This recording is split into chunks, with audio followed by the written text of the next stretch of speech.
Movement in Valorant is actually not hard. I think you guys are overcomplicating it. Let me help you. So try thinking about movement like this. It's just a way for you to decide when to commit to a duel. Think about it. Why do you jiggle peek? It's so you can get info on the enemy and prolong the fight. Why do you jump peek? To get info on the enemy so you can prolong the fight. And by prolonging the fight, you can read the situation, get comfortable, and then decide to go for the swing and essentially commit to the fight. I want to clarify that this video is not to teach you how to do the movement techniques. It's the mindset behind why you move. There are different techniques that you can learn, you know, watching Wahoojan's movement guide. I've made a video on the peeking side of movement. Jump peeking, jiggle peeking, wide peeking, air strafing, dead zoning. You know, these are all different techniques to movement, but I want to kind of get to the root of why do you move in the first place. So with movement, there are two common mistakes that I see in the students that I coach. The first one is commit to the gun duel too early. So this could be in the form of crouch spraying or insta spraying. I'm sure you guys have done that one a lot. And the other one is not swinging wide enough. They'll take like this half step into the open and then just instantly die because they're not ready to shoot and they weren't expecting to actually be revealed or ready for the duel. So how do you fix this? Well, the common solution I try to give people is to just move more, take wider steps. You can practice this in deathmatch. If you see a target, just move for an extra 1 or 2 seconds before you even shoot. You'll realize you have a lot more time to shoot than you would actually think. So basically by giving yourself that buffer window and like taking those extra strafes, you can kind of see where the enemy is, see where your crosshair is, and actually aim for the target and go for the kill. This is why wide swinging is so good. You're not actually ready for the gun duel most of the time when you wide swing, but because you have that extra second or half second to see the target, you can kind of move your crosshair and convert the kill. Compared to just doing like a really tight dedicated peek, your pre-aim has to be super on point in order to get the insta kill on that. And that's hard to do, especially if you don't have utility and, you know, just info on the target in general. So the second mistake I see is people don't ever commit to the gun duel. So this is like the extreme end, but they'll see a target and they'll just keep doing these 80 strafes going side to side, shooting maybe 1 or 2 bullets and essentially running away from the gun duel. There's this idea with gun hygiene that you want to stay mobile, you want to do 2 bullet strafes, and because of it, they never actually commit to the duel and they kind of just make their bullets miss by moving too much. But I think addressing this one's a little bit more complicated because in theory, moving is really good. A good rule to follow is if you get a body tag, you can kind of give yourself permission to go for more body tags and commit to the spray. Or maybe after your first strafe and you do hit a body tag, you slow it down and go for the headshot because the target's going to be a little bit slower. But essentially, you want to give yourself time to aim and not override your crosshair movement with just your strafes. So really to expand on this topic, because I do think it's a little bit more complicated, I'm going to show it in the form of a clip. So here in this clip, there's 2 targets on my screen. Notice how I'm doing like the little dead zones on the Sage first, hit a few body shots, target it's really slow, and then I commit to the spray. And then with the Sky, kind of employing a similar technique, but then I notice he goes for the crouch. Makes it a really easy shot for me to line up, and then I commit for the spray. So hopefully you can kind of see my intent with the movement in this clip. It's to stay alive,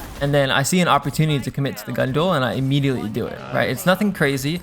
I see them stop moving, and I'm like, oh, that's an easy kill to go for. Let me just finish the kill. Let me finish the fight with the spray. So the clip I just showed you guys, I was using dead zone as a technique in the gun duel. And I didn't really do this all the time. Before, I would kind of only use dead zones for pre-firing angles.